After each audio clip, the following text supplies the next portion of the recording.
welcome to the Mental Health Takeaways, the male mental health podcast that's engaging more men in conversations about male mental health by making those conversations more engaging. We had part one of Jase's episode last week, and in part one of Jase's episode, we heard Brad say this. Nibbo, I'm going to apologise because when you sent me that picture of you in the bath the other day, I commented on the standard of silicone around the bath when actually what I should have said was I thought your legs look silky smooth. Thank you. That rubber duck.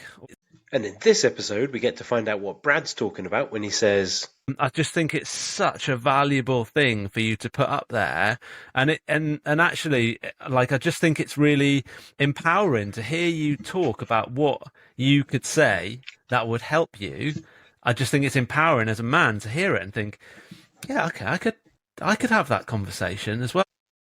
And we start the show by finding out Jase's answer to the cliffhanger that we left you on last week, which was, would you rather feel joy or pride?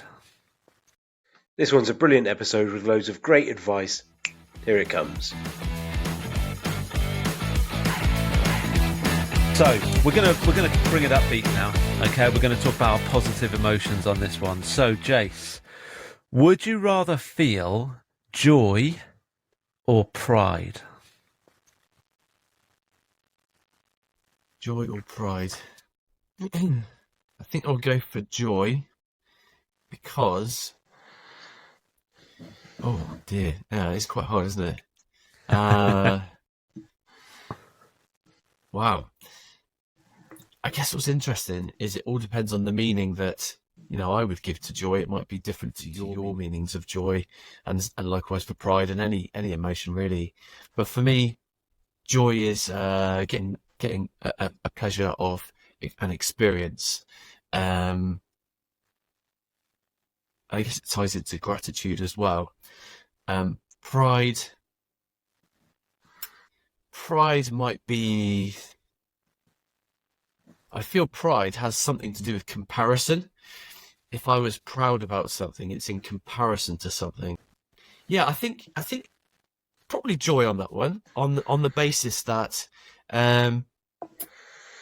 joy, if I was experiencing joy, it wouldn't be joy with one particular thing. It for me, it ties in a whole range of emotions, and potentially I'd be in a joyful state. So my mindset would be feeling joyful about many different things around me. It's not the things that are making me feel joyful, but it's how I'm feeling about a whole array of experiences. Pride might be isolated to maybe one thing or one situation. And as I said, there may be a degree of comparison in there, which I do try to steer clear from if I can. Comparison is, I think many men can feel the harmful effects of comparison at times. And I know we're not talking about comparison, it's joy, pride, but yeah, I'm going to go with joy on that one. Yeah, cool. I think, again, just going through the process, because hopefully, as well as the conversations we're having and the things that people can take away from the show, I think anybody listening or watching, just seeing us go through it. So like, that whole am I just thinking aloud? Well, that's okay, because if we're in a world where actually typically men don't talk about their emotions, then actually we are going to have to kind of process and think, well, what does that mean? And what does that mean for me? And I like that you're like, well, actually, it might be slightly different for us. It might be a different feeling for me than it is for you. And that's okay. So I like the thinking aloud thing.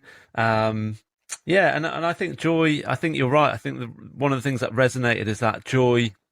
If you have that joy, you're kind of finding that in everything. And I really like that. And for me, in terms of the hypnotherapy work that I do, it's very much about getting people into a positive mindset. And one of the things that we start to do when we start to train our brains to kind of focus in on positive stuff and the good things and things that bring us that joy, is that our brain by default starts to spot those things automatically. So I think it really resonated, that whole idea that actually if I was feeling joy, I would see joy in my kids, I would see joy in your relationship with Abby, I would see joy in the work that you're doing, see joy in family and friends and all of those things. And it's a great reminder, I think, to everybody that like it's out there. You know, I often say to clients when they come to me and they're struggling with something, it's not that the good things aren't out there, we're just not seeing them. You know, we're in, you know, our brain is operating from a different part, and so they're there, but we're not seeing them. As soon as we tune into them, then we start to spot them everywhere. So I love that idea of actually, yeah, no, I'm going with joy, because then it's just in every part of my life. I love that. Jase, can I just ask you something? So we're told by various outlets that men talking about feelings is really, really hard. I think we're identifying joy as a feeling and pride as a feeling. How difficult was it for you to just talk about joy and talk about pride in answer to Brad's question? So for me, personally, yeah, I talk quite freely about it. I wouldn't say it's difficult, but put me in a different space. You know, Abby's, you know, the closest person to me. She's like with children as well. But if Abby was to say to me, "Oh, Jase, you all right today?" I wouldn't be talking as freely as this. I am as guilty as the next person to turn around and say, "Yeah, I'm all right." Jase, I think what you're trying to say is that Brad and I are geniuses for coming up for the Would You Rather format, for getting men to talk about their, well, not just their emotions, but any feelings and emotions. So thanks very much for that, Jase. That means a lot. Is it Would You Rather trademark now? You got that trademark on, haven't you? So I've got a follow-up question to that then, because, and you know, you said you're guilty of it, Jase. I think I've already acknowledged through something I said earlier that I'm guilty of it. I think Nibbo's actually acknowledged that he was guilty of it as well. We're all guilty of it. So we can do it in this environment. So what is different about this environment that makes it easier to talk? Well, I guess it's low stakes, first of all. There's no risk. You know, if you offend one of us, you know, you're probably not going to lose any sleep over it. There's no negative consequence. So maybe it's about the environment that we set. So my question is this: how do we do it? So because you know, Abby is the person who's closest to you, you know, aside from the kids. How do either you enable yourself to open up about those conversations, or how do you enable her to be able to coax that out of you, I guess? I guess, and I say I guess, because, you know, again, it's a thinking out loud type of thing. But if people could sit down with their partners and say, you know, you see how the other day how I sort of closed up and went quiet, and then you were getting a little bit frustrated how I wasn't talking freely about how I was feeling, and you knew I was feeling a bit out of sorts, but I wasn't coming out with it. You know, perhaps if to avoid that, you know, we need to understand that every person will have certain ways that they will freely open up and talk about their emotions, and here are my particular ways. This is what I need from this conversation. If you want to share the conversation with me, and you know, I would love you to be there to be that person that I can talk this through with. But here is my language for being able to discuss that. You know, I might take a long time to open up about it, but if you were to turn around to me and say, "Come on, tell me more. I want to hear what it is that you're feeling," and you know, and when you think I'm done with talking about it, ask me if there's anything more I want to say about it. And I want to feel that it's being absorbed by you, not processed, rationalized, and then sent back to me to correct the way that I should be thinking or feeling. Just listen to it and let me know that you're happy with hearing what I've got to say. I think having that conversation, and again, this isn't, you know, for everybody out there, men and women, relationships, friends, whatever, when you're trying to listen to people, yes, I know this is a an ideal situation, but it is exactly that. If you want to be there in the best way possible for your friend or partner or whatever, then perhaps having that conversation might be one of the best possible things you can do. And it might be quite hard to talk in that way with that person, but if you can get there, I think that'd be really valuable. First of all, Nibbo, he's great, isn't he? He's so good. He's so good. That's such a good bit of advice. And it's interesting because it's interesting on so many levels because, you know, if Abby decides to listen to this episode, which I'm sure she will, she's heard it. This has already broken down sort of that barrier. And, and I definitely think there'll be people out there that'll be like, yeah, actually, that is a really logical way. I need to just have that conversation. It's not that I need to have the conversation about what's wrong. It's that I need to have the conversation about here is the framework when things aren't going wrong. And this is what I'm going through. And the pod that just came out this Sunday just gone, which was the Binders episode, he spoke really well about his conversations that he'd had with Mrs. Binden, and they knew, and he gave her the pass to be able to say, this is happening, or that's happening, or those things we talked about, you're doing those. I just think it's such a valuable thing for you to put up there, and actually, like, I just think it's really empowering to hear you talk about what you could say that would help you. I just think it's empowering as a man to hear it and think, yeah, okay, I could have that conversation as well, because actually, rather than us go down the road of an argument because, she thinks I'm not communicating and I think I'm trying, but she's not listening. Like, actually, we could just square this away when everything's good, so that when everything's not so good, we're in a position to be able to talk about it. And she can say, actually, do you know what? You're not being very clear about your communication. And they could say, well, actually, do you know what? I feel like I'm saying things to you, but you're firing them back at me, and I just need you to listen. I just think that's a major, major step that people could take forward in their relationship. Awesome. Really, really good. I got so much to say about that. I'm going to let you in, Matt. I can talk forever on this too. Go for it. I'll try to be as brief as I can. I'll start with, I think sometimes, what was my thoughts around this about what you were saying, Brad, about if Abby watches to or listens to this episode of Mental Health Takeaways, available on Spotify, then she'll have heard Jase's take on how to talk to him about not really mental health, but thoughts and feelings and experiences, and the way he likes to open up, and the way he likes to be listened to, which I think, by the way, is pretty much the same way that every guy wants to feel like they're listened to, and the way they'd like to open up.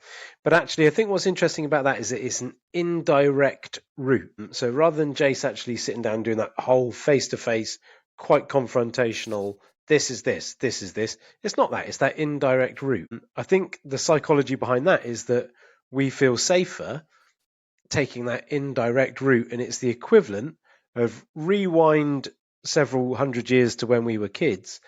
It's the grown-up version of My Mate Fancies You, because it's too hard to go and tell that girl that I like her, but I can ask my mate to go and tell that girl that I like her, because it's indirect. So you're kind of insulating yourself from it a little bit. So maybe that's why you feel able to open up on this, Jase. Another reason why I think... no, Brad, you can't come in. Another reason why I think it works here, and I'm going to big up the mental health takeaways, because I think we're onto something here, is that we need to observe that you were very vulnerable, and you told us about your friend who had ended his life by suicide, and 15 minutes later, Brad's making a joke about me sending him pictures of me in the bath. Now, in all seriousness, I think if you're going to get men to engage in these conversations, you need to have a pressure release valve. That needs to be allowed.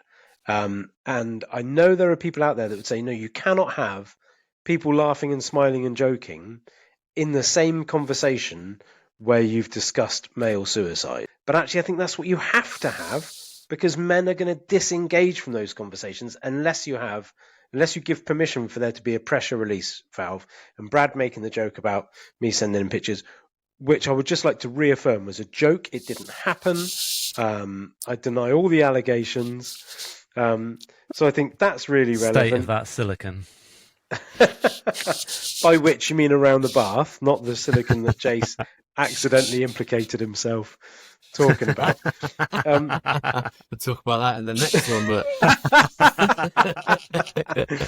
And the last thing, is that the okay, go on. The last thing that I was going to say about that, and then we'll get on to the younger and older yous, was that I personally, and I'll share something here.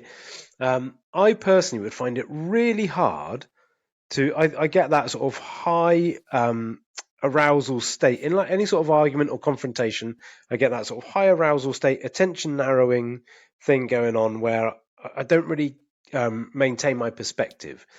So for me, that developing that language of that, this is how I need you to listen to me, and this is how I need you to respond and react to that, would need to happen at a time of not crisis, a time of not an argument, a time when actually things are good. However, and this is the fuckery with it, is I think my mindset would be, look, when things are good, just leave it. Just leave it. We don't need to talk about when things are bad, when things are good, because might that make things bad again? So I know that's a toxic trait of mine to think that things are good. This would be a good time to iron that out, but things are good. So we let's imagine that we never have an argument ever again, and I never need to share anything ever again, which obviously isn't realistic, but I know that I slip into that mindset. It is that mindset, and I completely identify with that. I do exactly the same. That mindset is, would that change if you knew that you had a tried and tested way of sitting down with your partner and knowing that you could be heard, you could be not even necessarily understood, but is it okay for you to talk about things and still not be understood? You know, if things were going well, and I put myself in those situations where things are going well, but there are things in the relationship that perhaps we need to just talk about, get out in the open or whatever. Like yourself, Matt, and maybe similar to Brad as well, I'm not sure, but I don't want to talk about those things. Things are good. I don't want to ruin it, because I know that I'm going to find it uncomfortable to sit down and have what could potentially be an awkward conversation. And it's a bit like that shell just opening. And that's what I'm doing. I'm just like, you know what? I'd rather not. Yeah. Whereas perhaps women might be able to sort of have an emotional kind of an emotional conversation, and they can rebound straight back from that, get on with whatever. And I'm not saying it doesn't affect them whatsoever. I don't mean that at all. But they seem a lot more resilient about talking about emotions than perhaps guys do at times. So yeah, would it change that situation? And this is the question: would it change the situation? Would you be more willing to talk about those emotions, or those things that might be bothering you, or things in your relationship, whilst the times are good, if you know that you could sit there and express them freely and it not impact the rest of your day, and you don't feel understood, you don't feel acknowledged. Yeah, that's it. And it's the emotion that makes the conversations difficult. And so, Matt, I agree entirely. We need to have those conversations when we're up in our intellectual mind is the way that I would frame it, with my hypnotherapy hat on. When you're in your intellectual mind, when things are good, and you can kind of talk about things and make a proper judgment about things and communicate in that way. When you're in the heat of things and emotions are flowing, that's not when we want to have those conversations. But I think it's about how we almost frame this idea of a difficult conversation, because if we were to think about it in a different sense, as opposed to thinking everything's good in my relationship, so I don't want to rock the boat by talking about this. If we were to flip that around into a coaching scenario, and how you interpret coaching is up to you, whether you think about coaching in a professional capacity, coaching in a sporting capacity, whatever. We all have conversations that could be perceived as difficult in order to improve the performer. and it's about recognizing that actually those difficult conversations are about improving not necessarily the performer, because it makes it like actually I'm trying to improve the person that I'm with, and that's not what we're going for. But what it is going for is trying to improve the relationship. So I think all of those things are so important. And again, I think there'll be men out there that listen to this episode and go, do you know what? That fucking Jase. That Jase guy was pretty sensible. I might have a go at that. You say something else though, bro. Yeah. I might have a go at that. But also, there will be women out there. There'll be amazing women out there listening to this amazing podcast going, fuck, that would be really good. I might broach that. I might have a conversation about that, because again, it works both ways. You know, they'll want to talk about actually what they want when they have that conversation, because it is different. The response we get from a partner is different to the response we would get from friends. The response from a woman is different to the typical response of a man. So unless you ever unpick that with your partner, like, what are these parameters that enable us to talk? And even what are the parameters around, actually, I can see this is going a bit pear-shaped. What do we do to make sure that actually it's okay, that actually we're just sharing opinions, and ultimately it's about us growing together and that growth in the relationship. So I think that the kind of the importance of what you've talked around setting the scene and the language is so important to these conversations. And I don't think there's any right or wrong way to go about that, but that's for everyone in their relationships to go and have a think about. But geez, if we could do that, imagine how that could have a massively positive impact on those relationships. So again, yeah, it's all awesome stuff. I think I'm conscious about the takeaway arriving shortly, but I think it's going to be freezing cold. That's it. It doesn't matter. It's the vegan version, so he can't get food poisoning if he reheats it. What? I wouldn't have come on here if it was going to be the vegan version. What do you think I'm vegan or something? Okay. Right, I think we're gonna have to move. We're gonna have to move on. I think we've covered an awful lot of ground, with some really, really good advice. So, Nibbo, I'm gonna hand over to you to kind of wrap up with our dessert questions before we hit the takeaways. Don't hand over to me, mate. Hand over to Jase, because Jase, 8-year-old you, has just walked into the room. It's way past his bedtime because Brad's been talking and talking and talking. But 8-year-old you has just walked into the room. He's done a quick runner from bedtime. He's got a minute before he's getting dragged back to bed. You've got 60 seconds to tell him something. What are you going to tell him? Oh, right. You've got one opportunity. You've got. Did you know? Actually, this couldn't come at a time. A couple of weeks ago, I came across a phrase that has stuck with me. I'm thinking about it a lot. And it was and it's got, apologise to women out there, because it's an ancient phrase, philosophical phrase, but I think it was Confucius or someone like that. But it said, every man is born with 2 lives, and the second one begins when they realise they've only got one. Yeah, man. And I was just like, oh my God. Yeah. That's it. And again, it's not just men. Confucius, obviously ancient philosopher, put the word man in there, but it applies to everybody. Get on and enjoy your life because you've got one of them. And the minute you realise you've got one, you just start to think, holy crap, I need to get on with this. And enjoy it. It could be gone. Get on, enjoy it, don't ruin it. You know what? I want to move you on really quickly because I'm really interested in if there's a difference now. So 8-year-old you is gone. He's gone off back to bed. An 18-year-old you has come into the room. Are you going to give him the same advice? Would you give him different advice? Probably realistically, 8-year-old me might not have onboarded that so much. And 18-year-old, oh God, think back to when I was 18. I think we'd all think back to, everyone has that feeling of like, yeah, fully grown adult now, and I'm 18, and you sort of, our age now, we're not old. What we, early 30s, aren't we? And we look back and think, an 18-year-old is just a kid. You don't know what you don't know. But yeah, it's something for me to just certainly bear in mind that you have one opportunity, get on and enjoy it. When you're 8 years old, you only have one chance of being 18. Get on and enjoy being 18. And I think, even for like teenagers, we might even have teenagers listen to that, which would be awesome. But for anyone who's 12, 13, 14, enjoy being your age. Stop trying to be 20 years old when you're 12. There's no fun in that. Enjoy being your age, whether you're 50, 60, whatever, 70, 80. Enjoy being your age. Stop wishing your life away. Get on and enjoy it. Okay, so 18-year-old you has gone. He's taken your advice and he's off to enjoy being 18 and enjoy it.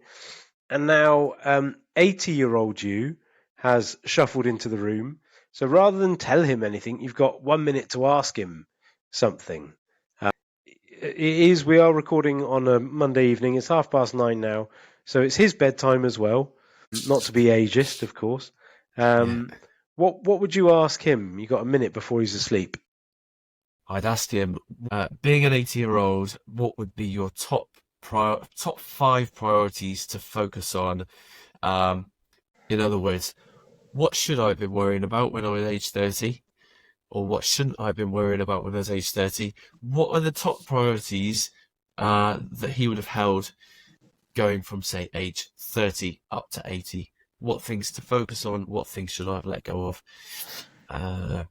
I think that's what I'd ask. If you had to have a guess, Jase, if you had to have a guess at what you think 80-year-old you is going to say you should worry about, what do you reckon 80-year-old you is, to use that phrase sort of very deliberately, what do you think he's going to tell you should worry about?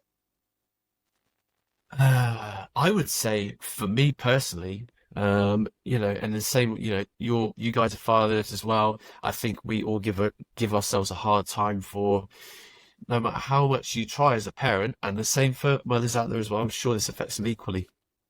Am I being a good enough parent? I don't think anyone feels they ever could be. I don't think anyone, but the 80-year-old me would probably turn around and say, "You've done an amazing job. You've tried the best you possibly can. You've tried as hard as you possibly can for your kids and your family. So just take that on the chin and just take a little bit of pride in that and run with it, because you can't do any more than your best." That'd be one thing. Stop worrying about being a good enough parent when you know you're doing your best. Well, I was wondering if you're actually saying that 80-year-old you would probably end up answering that question by telling you, you don't worry. You don't need to worry. Yes. Like when you ask, what should I worry about and what shouldn't I worry about? I would guess that if it were 80-year-old me, because I know that 44-year-old me would tell 8-year-old me and 18-year-old me, don't worry. It's good. It's all right. Don't worry. And I feel like 80-year-old me would tell 44-year-old me, my current self, you don't need to worry. And just to throw in a little bit of theory, so the school I work in adopts a program called Thrive, which is about working with kids that have experienced trauma. There's an alternative version of it called Trauma-Informed Schools. And one of the mantras in that is that people often, it's about gaps in neurodevelopment owing to a child experiencing trauma. But one of the things they say in that is that good enough parenting is good enough. Like that whole idea of you need to be an amazing parent to raise your kids right. No. Good enough is good enough. So don't stress the whole kind of it needs to be perfect. Good enough is good enough. Yeah, that's very well put, and you touched on a number of quality little nuggets there. Bradders, should we do the takeaways? Yeah, I think we've got a challenge because I think there's so many takeaways. I think so much of what you've said, Jase, has been really, really valuable. And in our kind of like very light-hearted approach to the show, I think you've kind of gone into some really deep topics in a really, really positive way. You started very early talking about control the controllables, and that is a conversation that I have with lots of people a lot of the time. And you talked about it there with 80-year-old you, like, stop worrying about everything, about every possible thing. Like, stop. Think about what you can control and do something about that. If there's stuff that you can't control, like, stop worrying about it, because if you can't control it, there's absolutely no point. And hand in hand with that, which you said almost directly afterwards, is that ability to let things go. And you touched on that with 80-year-old you as well, because that is a skill in itself. It sounds easy, doesn't it? Just let it go, and it's hard, but actually, to be able to let something go and to stop carrying it around with us and to stop carrying it into the next relationship or carry it into work or carry it into time with the kids, to not do that is so freeing. So I'm not saying it's an easy thing, but I think it's an important thing for people to be able to focus on. And then I think I'm gonna narrow my list because I don't want to talk for hours, because so much good stuff. The steps you talked about: make tomorrow better than today. And I think sometimes when people are feeling kind of overwhelmed with emotions and things, we do go into that whole, like, oh my God, it's like everything.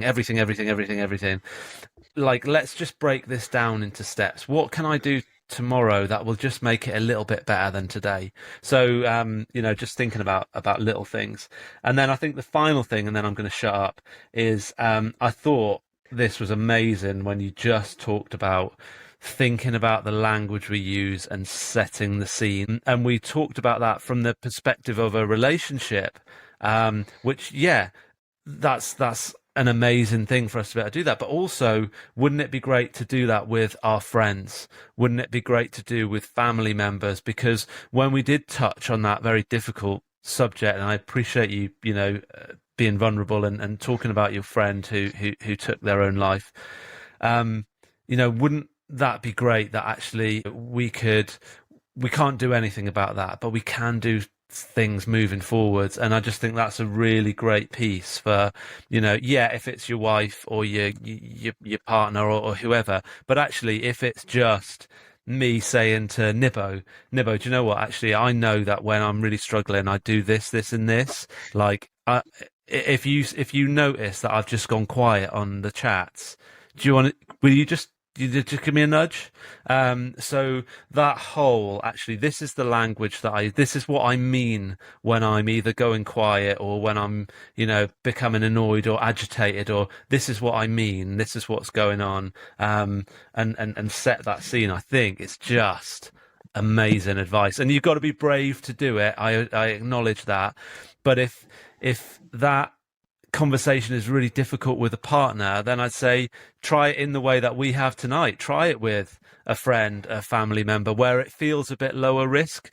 Because one of the things that I'm, really loving about this process is I'm having so many conversations about mental health with men that actually it's just becoming really easy now.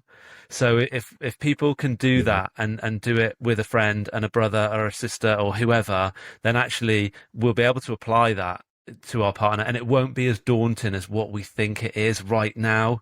So I know that's loads of takeaways, but this has been amazing again, Jase. You've done awesome. So sorry, I'll shut up. Nibbo, got any? Well, I was going to invite Jase in because I'm polite. Jase, he's been talking on the show. We've heard enough. I was only chuckling, Brad, because we're like, Brad, have you got a takeaway? I think I've got a takeaway. Here's takeaway 1, 2, 3, 4, 5, 6, 7, and just start rattling through them. It's a great episode. It is a great episode.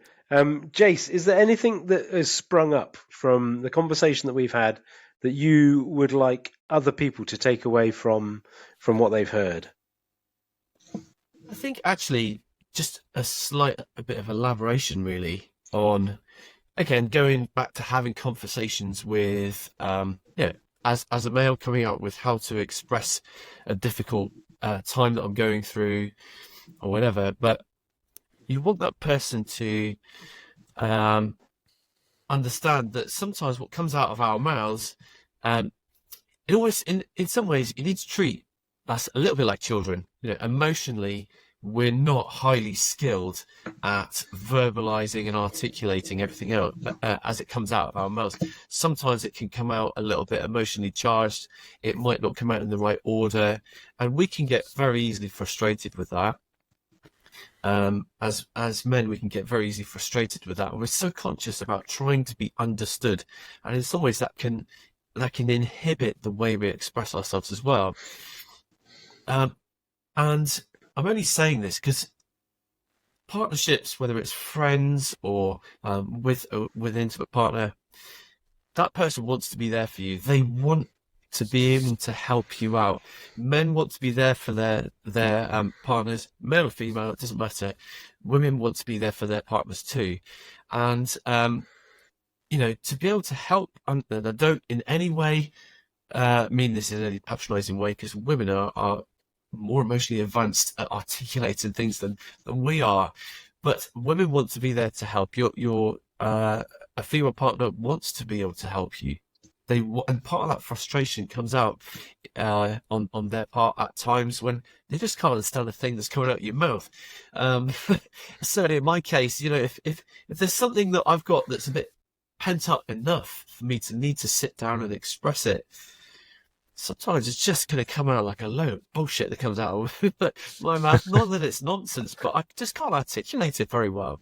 But that needs to be okay. That actually needs to be okay. Let it come out. Let it be talked about in whatever way. And don't allow someone to hold you to it. Like, oh, you said this in this way, so you must have meant it like that.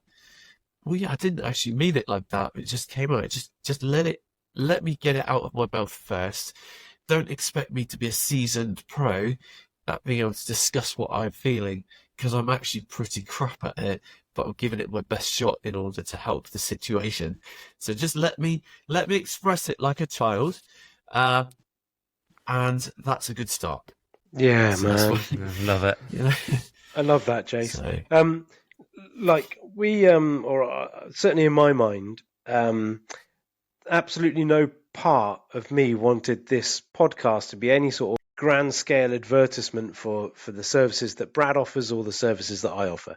However, I can't ignore the fact that so my involvement in the mental health world is that as a mental health first aid instructor for the adult courses and for the youth courses. We've talked a lot, and I've saved it up for this part. We've talked a lot about learning the language to initiate conversations around mental health.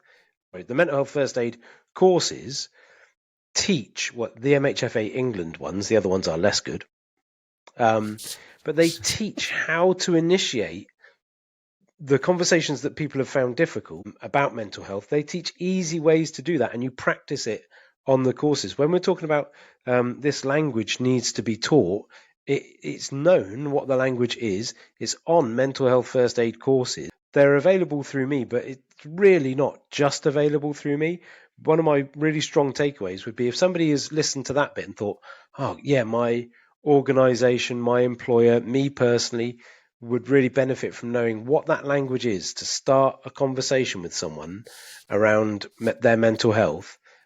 Attend a mental health first aid course. Doesn't need to be anything to do with me, but try to find a mental health first aid course. The 2-day courses are the real proper job. The one little takeaway that I would give from those that you can kind of shrink it down to, and I think it works even better with men, but I think it works as well with women, but better with men, is that one of the easy ways to do it is to state facts. So if you are aware of signs and symptoms of worsening mental health, and you observe that in somebody, rather than asking someone, how are you feeling? How are you? Are you sure you're okay? Because they're all easy things to bat away. Whereas if you've noticed that somebody has been late 3 mornings out of 5 this week, that's a fact. And you can just say, hey, I've noticed you've been late a few mornings this week. Is everything all right? And then it doesn't mean, it's not intended to put somebody on the back foot. It's intended to just start off on a factual basis. There's no emotion in that. But then it gives that person license to say, oh, things are actually really hard at home, or I'm struggling with this, I'm struggling with that, or it might be that their car's a piece of shit, and actually that puts your mind at rest, at least for a moment. So that would be takeaway number one: that if you're going to initiate a conversation with somebody about their mental health, base it around the facts that have been observed and are sort of inarguable. The other one, which I think is so powerful, again, we do on the mental health first aid courses, is about if somebody else is opening up, give them space, hold that space. Brad said something about don't listen to reply, listen to understand. And yeah, we teach that idea of holding space for someone. Just keep this space safe, and just for a moment, insulate them from the world and make it feel safe that they can share that. Jase, you gave your analogy about the shell just starting to open up, and if it is doing that, put that shell in a nice safe place where it can open up and it can feel all right to open up. And I think the multitude of ways in which that's applicable to people's lives is infinite, really. And the last one that I love this because I thought of it myself with my own brain. B, it links to something right back near the start of the show where we talked about the traditional male role being the provider and the protector. And then Jase was talking about how when he opens up, he needs to be made to feel safe. So actually, those roles need to switch over, and we need the protector can't be the protector all of the time. And sometimes that person who's in the traditional role of protector needs to feel protected. And actually, my takeaways are around other people supporting men with their mental health. And it, like we said, it's not just women supporting men with their mental health, other men supporting men with their mental health. But I think it's a key thing that we like rightly or wrongly, default put ourselves in that protector role. But if we're going to open up, we need to feel protected and not like we're still doing the protecting. And I would love people to take that away from what they've heard this evening. Very valuable points. Yeah. Cool. Right. I'm going to let you tuck into your vegan takeaway, Jase. Listen, Jase, honestly, I think tonight has been such a good episode. On behalf of Matt and I and everybody that's going to listen to this show, thanks for coming on. I'm glad we made it a safe space for you because the language, the things you've talked about, everything you've shared has been really, really useful. So thank you for opening up and talking to us so freely. I know there will be people out there that will listen to the show, the takeaways, all of that, and they will take something away. So that's amazing. And as we always say at the end of the show, if you're listening to this now and something has kind of resonated with you, or there's something that you're going to do or go and act upon from listening to what Jase has talked about, then please chip in, let us know, drop us a message, drop in on the socials. Let's keep this kind of conversation flowing. But yeah, thanks so much, Jase. I think it's been an amazing episode. It's been great having you on. I think we'll definitely have to have you on again because you've got so much good stuff to talk about. So thanks for coming on, mate. Thank you very much. Absolute pleasure. Thanks, Jase.